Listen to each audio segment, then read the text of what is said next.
Thanks for joining us tonight here on Arc Salt Lake. I'm Brian Schnee. Tuesday, January 13th. Tonight, 3 boys open up about the loss of a friend who was a survivor of an unimaginable tragedy. But first, we're taking a look at a cold case being reopened in southern Utah in Washington County. A marked grave will soon be exhumed in Herriman. The Washington County Sheriff's Office says they plan to dig up the remains of a woman who was found dead off of Gunlock Road. That was back in 1970. They have hopes of identifying those remains. As Samantha Hoffman reports, this is part of a larger effort to revisit numerous cold cases. It's not uncommon for us to get these types of cases. A cold case spanning more than 5 decades now reopened. The Washington County Sheriff's Office says their warrant is approved to exhume the remains to see if, quote, time and technology can assist in the identification of Jane Doe. In a statement, they added the requirements for conducting this type of investigation have changed. DNA testing to identify human remains has advanced significantly since 2018. Ability to work with very minute samples, mixed samples, all of that is getting more and more advanced and becoming more tractable. Advanced DNA testing company Othram Laboratories has solved over 600 cases, including several cold cases that were over 100 years old. Director of Case Management Michael Vogan said advanced testing uses a wider DNA database than traditional testing. Instead of being able to detect only a first-degree relationship, we can detect out to about a 7th cousin. After determining a link, he said genealogists can use public records and family tree building to identify the direct family. We're able to reverse engineer our way back to the direct family and ultimately give new leads on who this person may be to the investigators. Vogan says there's no shortage of cases like this, especially in remote areas like rural Utah. They dump the body or the bones, or they bury in a shallow grave somewhere where they don't think anyone will ever find them. I also asked the Sheriff's Department about how they're determining the order of which cold cases to reopen and where their funding is coming from, but they did not have staff available to respond. They did share that the ultimate goal of reopening this case is to bring closure to the victim. In Herriman, Samantha Hoffman, KUTV 2 News. After a couple took their dog on a routine Sunday walk, they were surprised to find a mousetrap had caught their dog's snout. They believe someone is intentionally setting traps baited with dog food. 2 News' Natalie Wada spoke with the woman who later posted about the incident on Facebook. She wished to keep her last name and face private. Take a listen. So you were walking Rosie. Yes. On Sunday morning. Yes. Tell me about what happened. Well, it's our normal route. So we walk. My husband takes Rosie because she likes to trip you, so I let him take her. And she sniffs everything in her way. Anything different, she's there. She's got a great nose.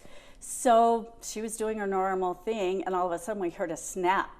And I'm like, what was that? And she yelped really loud. And he's like, oh my gosh, she's got a mouse trap stuck to her nose. So my husband took it off. We looked at the trap. It definitely was baited with some cheese. It looked like some sort of meat and dog kibble kind of stacked up on it. And so he took it off and put it down. And I was walking thinking, that's just not right. Someone else's dog could get it. So we also talked to the city of Herriman about the legality of placing hazards like this on public property. Take a listen. There was a mousetrap placed, kind of a large mousetrap placed on that strip of land with some dog food and cheese in it. What's the city's kind of take on that? Yeah, we don't have a lot to say about that specific instance. We are aware of it and we're looking into it. Mm-hmm. At this point, we won't have much to say because we're still looking into exactly what happened. There are assumptions that are being made, but we're looking into it. For sure. But in general, no, that's not legal to put hazards like that certainly in public property, even in some cases on private property. Something like that could easily be harmful to some passerby. That's not legal, nor is it safe or even nice.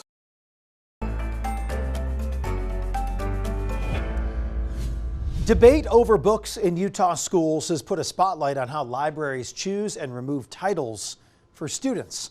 This comes as the state is being sued, and 3 more books were just added to a growing list of books removed from store shelves and school shelves. 2 News investigates. Ariel Harrison shows us what that process looks like inside of a middle school library. Inside Sage Canyon Middle School's brand new library in Eagle Mountain, shelves are still being filled. So I was able to open this library and pick out every single one of these books. Joy Peterson heads this library and dozens more as Alpine School District's lead librarian.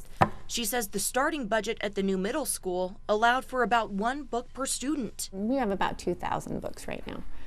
But a good library should have 7 to 10 books, really 10 books per kid in the school. So, you know, we've got some growing to do. As the school grows, so will the book selection, a process Peterson personally oversees. You said school selections will differ school to school. They do. Our selection policies, every school should have a collection development policy that follows our district policy.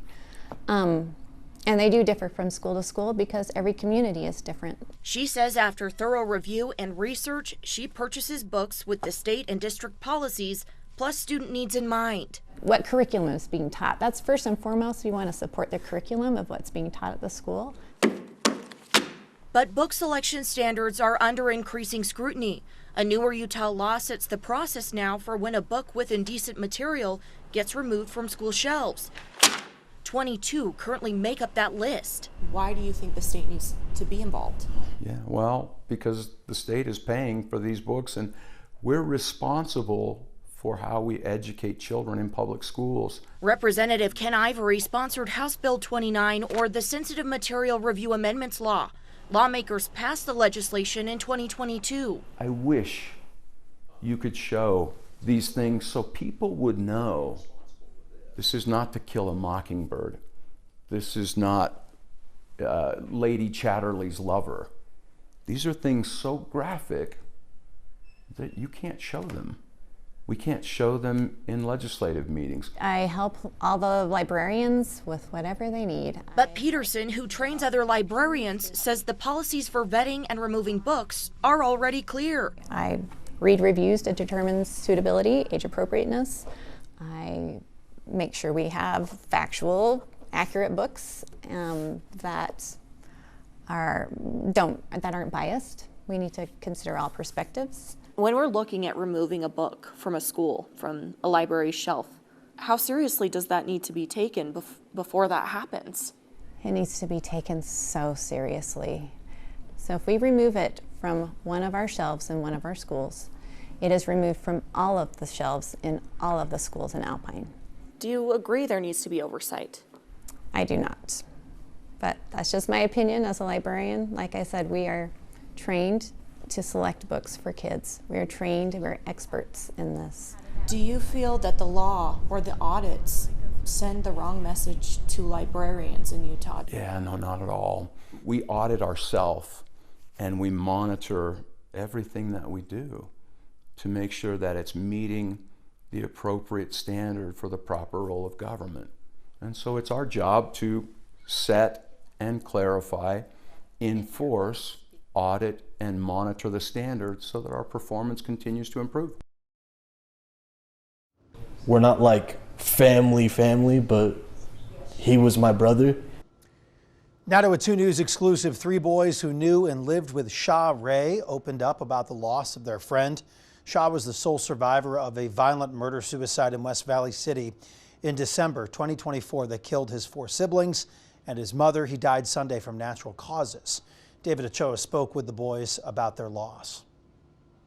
On the campus of the Utah Schools for the Deaf and Blind, a group of boys live in the Dogwood building. It's also where Shaw Ray lived when he went to Bridges High School. We live together almost 24/7 here. Dylan Dodges, Tino Rubio, and Dakota Larson have become more than just friends, and Shaw was a part of that. That's what I noticed with Shaw. That's what I've noticed with these two, is we're not like family, but he was my brother. I know he loved all of us here. He was always a supportive person. He kind of acted as like a pillar of the group. All 3 of them eventually learned about Shaw's tragic backstory and how he ended up blind and at the school. And despite what happened to him, the way he handled it is something they'll never forget. When I heard that it was him, I was just like, wow, just with how positive he is and all of that. It inspired me to like be a better person. Seeing what he went through and that he still would smile and still would be like a light in a dark situation. He was just like the embodiment of what a good friend should be. They're using his memory to remember to live life to the fullest and follow their dreams, because that's what he was doing by pursuing being a lawyer and attending the University of Utah. We all loved him. I'm gonna see him again when my time comes. And Shaw, I love you, brother. I always will. Gonna miss you while you're gone, but I'll see you one day. Shaw's extended family said in a statement, "While we are devastated at the news of his death, the knowledge of the joy of his reunion with his family exceeds our pain. He was among those who were once blind but now can see. He has a perfect vision of his and his family's eternity, and his home is now with them." Shaw Ray's family found shot and killed December 2024. The lone survivor after being shot in the head. He was found days later in his family's garage. He graduated from Granger High School May 2025. Just months after that loss. You can read up on more of his story on our website, KUTV.com. Coming up on Arc Salt Lake, flu on the rise in Utah, the two counties that are seeing an increase in cases.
Right now, flu cases and hospitalizations are spiking across the country and here in Utah. Doctors say Weber and Morgan County are in the red zone.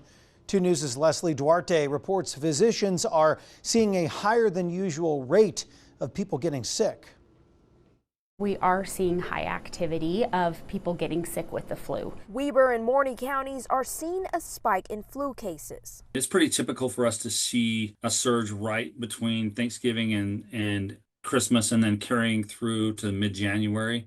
Dr. Jason, an ER physician with Common Spirit Holy Cross Hospital, says the case numbers also point to higher hospitalizations. Because the more cases that we see, the more on average we'll have hospitalizations from this virus. Amy Carter with the Weber Morgan Public Health Department. Right now in Weber and Morgan areas, we're seeing about 7%, a little over 7% of like our emergency room and urgent care visits being due to influenza. The first week of January, that number was nearly at 10%. So we know that's coming down. Hopefully that will stay down, but that number's still higher than we want it to be. But Carter says along with flu cases, hospitals are dealing with other respiratory illnesses.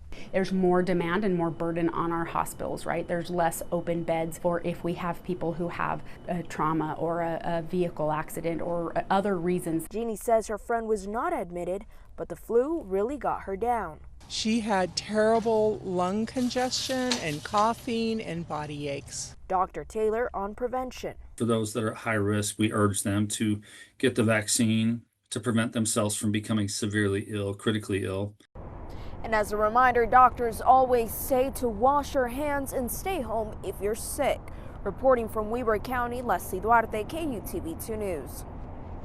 You know, they're not as alert as usual. They might be a little bit dehydrated. They might be weaker, or they might have a hard time breathing. So lips could turn blue.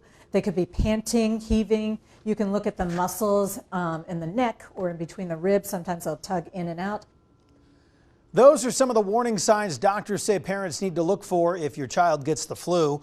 If you notice any of those symptoms, go to the emergency room right away. Doctors say all children 6 months and older should get the flu vaccine. Utah has been ranked the 5th healthiest state in the nation by the United Health Foundation. According to the annual report, Utah had low rates of excessive drinking and chronic illnesses, but Utah has some health challenges too. The report also shows high rates of non-medical drug use, a low number of primary care providers, and a high rate of adults avoiding health care due to cost. Another day of that nice view of pollution hanging out over the valley. Time lapse from our tower camera from earlier today, but there are ways to stay healthy, including avoiding exercising outdoors. Love telling you not to exercise outdoors, limiting your children's outdoor playing time, and trying to stay indoors when possible. That is a total bummer, and it doesn't seem to be going anywhere. Here's Chase Thomason with our forecast. Another day with valley inversions where we're a little bit warmer up in the mountains and cooler here in the valleys. Take a look, Park City hitting 53 degrees. High pressure is in control and we are not dealing with those inversion issues up in some of our mountain valleys. Heber close to 50. We were in the low 40s in Salt Lake and in Orem, but especially in northeastern Utah and out towards Bear Lake, colder and into the 30s today. And some of the worst air quality in the entire country is right here in the Salt Lake Valley. Keep adding more and more pollution, and the pollution can't go anywhere because it's trapped with that warmer air sitting on top of that cooler air. It is unhealthy for sensitive groups, and that is the forecast through Thursday.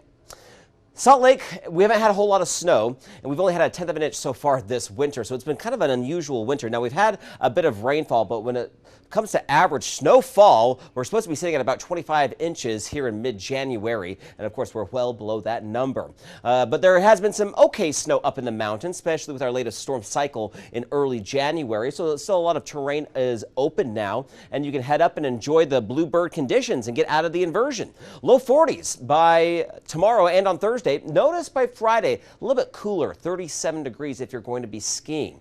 That's because there is going to be a little weak storm that might weaken the inversion, but it's not going to break the inversion. So really our next storm isn't out until about the end of next week. We're talking 9 to 10 days away. That's a while dealing with some of this bad air. January 22nd, 23rd, and things could change, but that looks like our best chance for maybe some rain, snow, and some wind. So here's this big ridge of high pressure. There's that little storm that's going to go up and over the high. It's going to push this high farther away from Utah, which allows for some slightly cooler air to move in aloft, and that will help at least maybe equalize the atmosphere a little bit, so there could be a little bit of ventilation by the end of the week and into the weekend. I still don't think there will be a whole lot to really blow all the pollution out of the valleys here in northern Utah.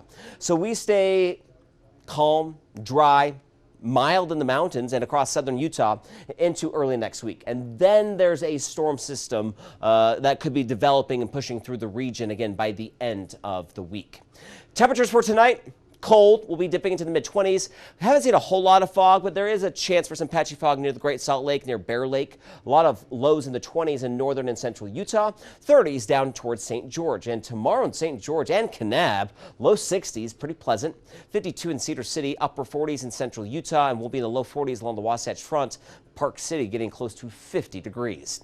St. George, we're in the low 60s, sunny skies. Head to those state and national parks in the afternoon. Still a little cool though at night as we dip into the 30s, but sunny skies for the next 7-8 days. No rain in your forecast anytime soon. Salt Lake, low 40s for the rest of the work week. If we do weaken the inversion a little bit, we could be a bit milder into the mid 40s by the weekend and into early next week. But your +2 shows chance for rain finally by next Thursday. Coming up here on Arc Salt Lake, pinball state championships are this weekend.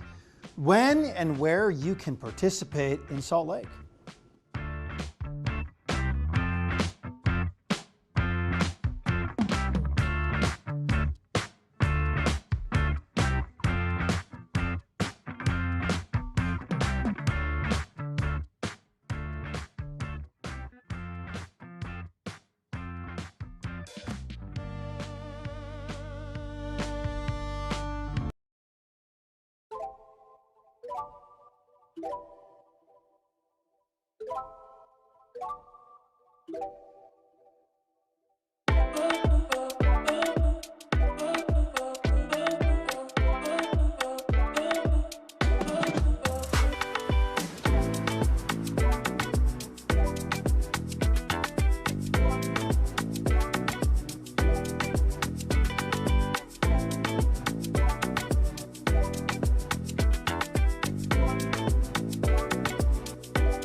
Pinball players across Utah gearing up for this weekend's state championships.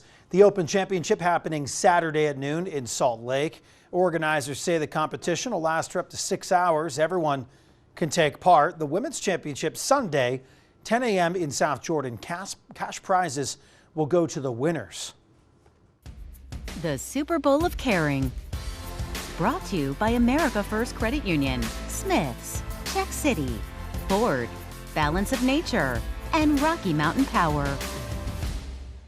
Help end child hunger in Utah with our Super Bowl of Caring. Grab your phone right now, pretty please. Scan the QR code on your screen. Go to KUTV.com/donate. You can go there as well. That has information on how to donate. Just $10 can help feed a child for a weekend. Thanks for joining us on this fine Tuesday. We are back tomorrow night at 7 o'clock for Utah's Missing. We'll focus on the case of Elizabeth Green. We'll see you then.